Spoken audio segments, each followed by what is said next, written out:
Hallelujah. Hallelujah. Imana irambwiye ngo nidutunganye Kenya. God is saying we should Ngarukiye na Kenya. Ngarukiye nandangamye mungende muzanire drapo ya Kenya. Brother, go here and Dangamye, go and bring the flag of Kenya. Mwizanire hano maze dutunganye. Bring the flag of Kenya because we gotta do things for Kenya. Twese cyubahiro. Lift up. Hallelujah. Jesus, amen. Sema amen. Hallelujah. Kongere twese dati cyubahiro. Hallelujah. Hallelujah. Amina. Amen. Kongere twese dati Lift up our cyubahiro. hands again. Hallelujah. Hallelujah. Amina. Amen. Hallelujah. Hallelujah. Amina. Amen. Hallelujah. Hallelujah. Amina. Amen. Hallelujah. Hallelujah. Amina. Amen. Hallelujah. Hallelujah. Amina. Hallelujah. Hallelujah. Amina. Hallelujah. Hallelujah. Amina. Amen. Hallelujah. Hallelujah. Amina. Hallelujah. Hallelujah. Amina. Amen. Hallelujah. Hallelujah. Amen. Amen. Hallelujah. Hallelujah. Amen. Amen. Hallelujah. Hallelujah. Amen. Amen. Hallelujah. Hallelujah. Hallelujah. Amen. Hallelujah. Hallelujah. Hallelujah. Amen. Amen. Hallelujah. Amen. Amen. Hey. Amen. Yeah. Amen. Hallelujah. Hallelujah. Hallelujah. Amen. Hallelujah. Hallelujah. Amen. Amen. Amina. Amen. Yes, Seigneur. Yes, Jesus. Erika la coppe formea. Twese dati cyubahiro. Lift up our hands. Muhaguruke mutatane mwiru. Stand up. Nimuhaguruke mubenga muntayishaganye ishagaje. Stand up. Move yourselves. Hallelujah. Amen. Hallelujah. Amen. Hallelujah. Amen. Hallelujah. Amen. Hallelujah. Hallelujah. Hallelujah. Remeri de gloire. Amen. Piazza la grace. E formea della taida. La ngulumanga la corbe grace. Si varigeni della matres. Sawa de barricade fo. E mei della forze garide. Sai di santa forme. Dove si giù. Dove si dati giù. Hallelujah. Hallelujah. Hallelujah. Imana irambwiye ngo nidutunganye Kenya. God is saying we should Ngarukiye na Kenya. Ngarukiye nandangamye mungende muzanire drapo ya Kenya.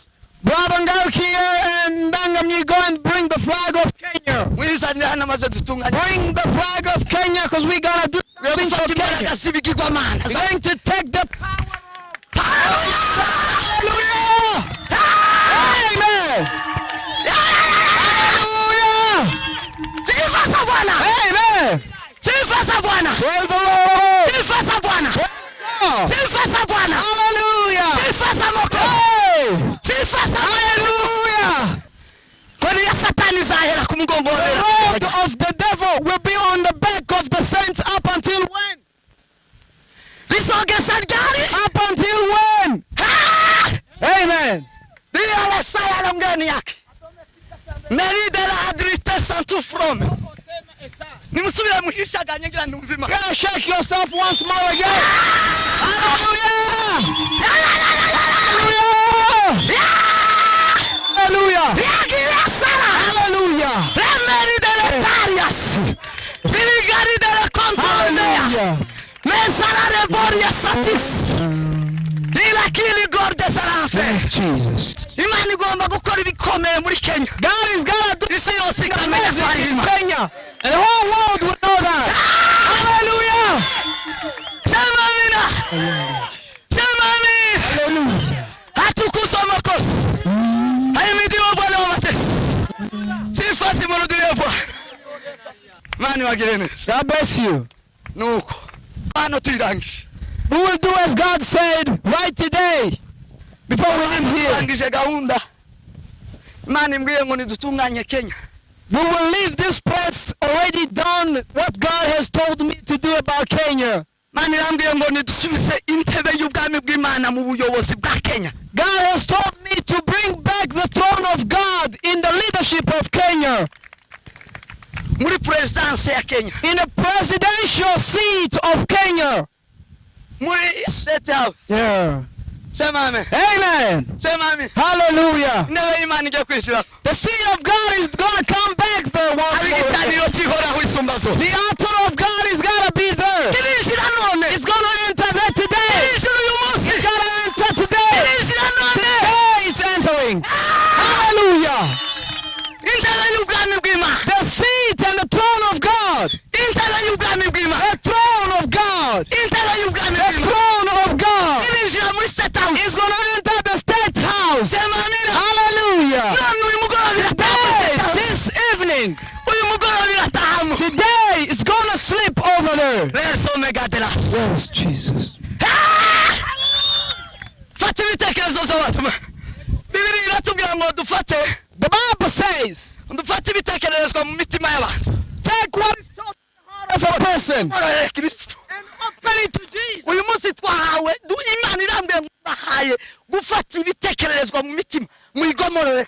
Today, God is giving us to open the doors in the mind Igihugu tukigomorere Kristo. of this country to open it to God. Ubutegetsi busubire mu intebe y'Imana. The leadership will be led by God. Hallelujah.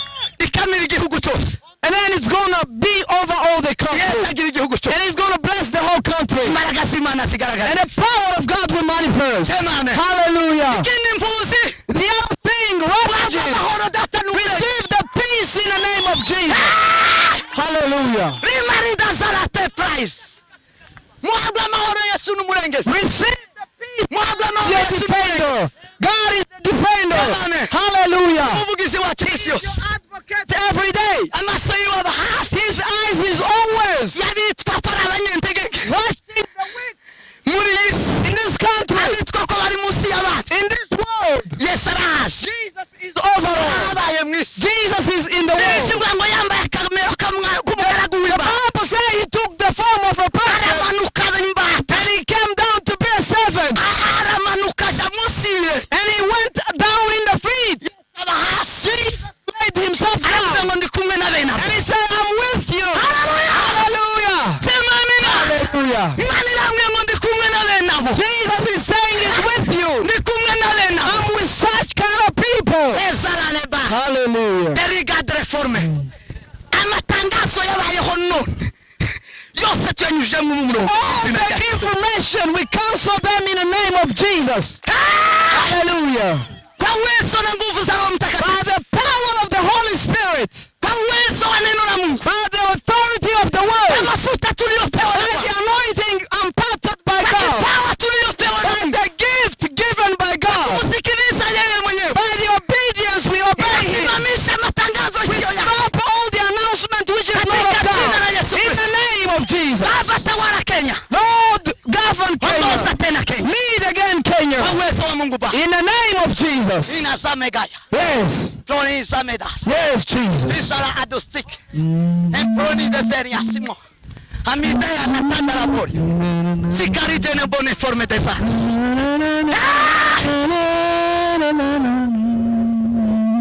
Sema amen. Hallelujah. Sema amen. Amen. Atukuzwe Mwokozi. Praise the Lord. Atukuzwe Bwana wa majeshi. Praise the Lord. Ahimidiwe Bwana wa mabwana. Praise the King of Imani Kings. iratawala. The Lord is governing. Imani iratawala. He is dominating. Zina ry'Uwiteka rihabwe icyubahiro. Mana ni wowe Mana. Jesus, you Yesu are ose ntawuhwanye nawe. all the time, Father. Uri Imana ikomeye. You are the powerful God. Uri Imana itangaje. You are the amazing God. Urengetse uri Imana. You are the Savior. Uri Imana ivugana bugingo n'ubu. You are the Lord who still talks. Ubaswa kumva ijwi ryawe. We praise you for hearing your voice Uhuriza imitima. and rejoice in our heart Kandi izatarika bomora imbaraga z'umwijima. and open the power of heaven. Eniza and veya. Yes, Jesus. Ndagushimiye Yesu. I thank you, Jesus, Twabonetse abahagarara imbere yawe. that people will stand before Kandi you. data igihugu tikirengerwa n'umwijima. And this country will never be Ndagushimiye overshadowed Yesu by darkness. Kristo w'i Nazareti. In the name of Jesus, Kubera ari ijwi ryumvikanye. I thank you that it is a clear voice. Asandi ko humvikanye ijwi ryo gutaka. I thank you that you heard the Asandi voices. ko muri wowe mwami data wategereye gutabara. I thank you that you have listened utabazwe mwami data ugatabara. And you've rescued your people. Ndagushimiye Kristo. I want to thank you, Jesus. Ndagushimiye Mana isumba zose. I want to thank you, the living Ndagushimiye Savior, uvugana n'imitima yawe. who speaks. Izina ryawe rihabwe May your icyubahiro. name be glorified. Shimwe muri iri teraniro ryawe. Be thanked in this Shimwe place. gitare cy'amahanga umwami w'abantu. Oh, Savior, be Izina thanked. ryawe rihabwe May your icyubahiro. name be glorified. Ninaziomba kweli. As we pray, Twachukua wasikia. Yaliyo mema kwetu. and what is good for us, Yatoka mbinguni. it is from heaven. Asante kwa sasa. Thank you, Jesus. Kenya, Nairobi. That Kenya, Baba inagaramiwa na wewe. it is going to be Baba unaikarimia baraka za mbinguni. granted. Sasa inapokea baraka kutoka It's going to mbinguni. receive the Si blessing ya from kutoka heaven. tena baharini. In the name Si ya of Jesus. kutoka tena Not gizani. from the sea and Si ya kutoka darkness. tena mapeponi. Not from Kama demons. pepo ni kutoka kwako Bwana. Nesaya nebaigata. Yes, Lord. Reforme de broedas. Asante kwa mageuso. Thank you for the church. Asante kwa maini metai. We thank you. Rejoine the glide the sons. Katika jina la Yesu. In the name of Jesus. Amen. Amen.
Acrobatics.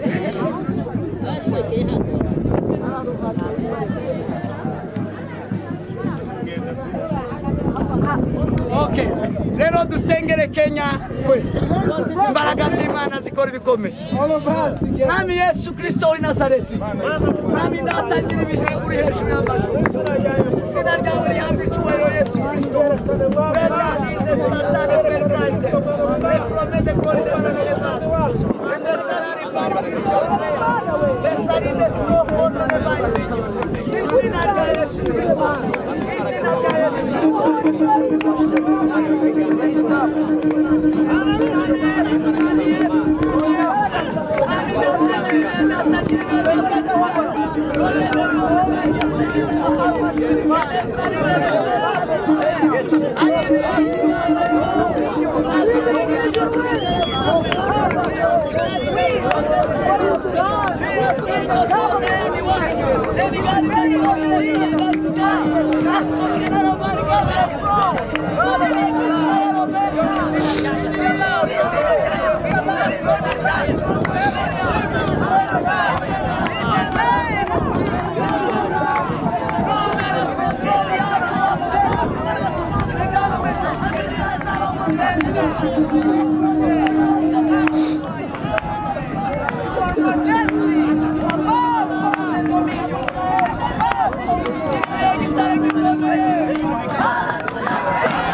Kristo aratwumvishije.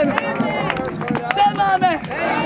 Hari ububasha bwose n'imbaraga zose za Kenya. Imbaraga z'Imana zahageze. The power of God just took over every other power. Sema amen. Sema amina.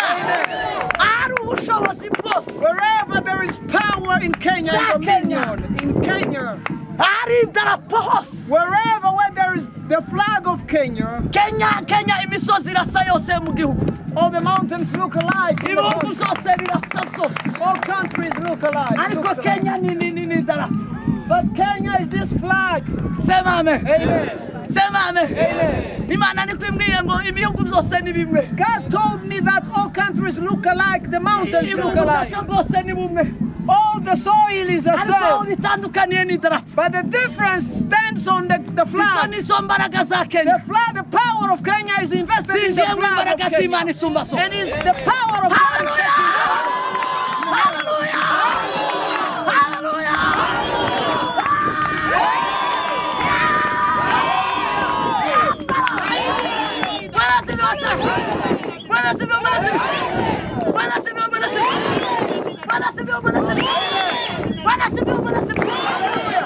Kenya ntabwizwe ku misozi.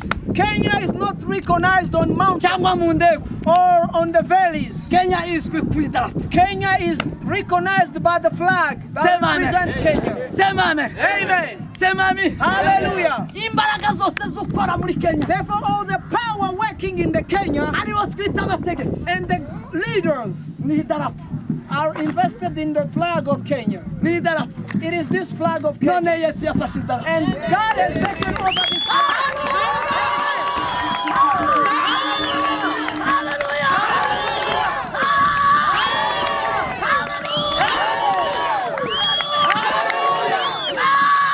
Ubuntu bw'Umwami wacu Yesu Kristo n'urukundo rw'Imana n'ugukomezwa n'umwuka wera bibane namwe none n'iteka ryose. Amen.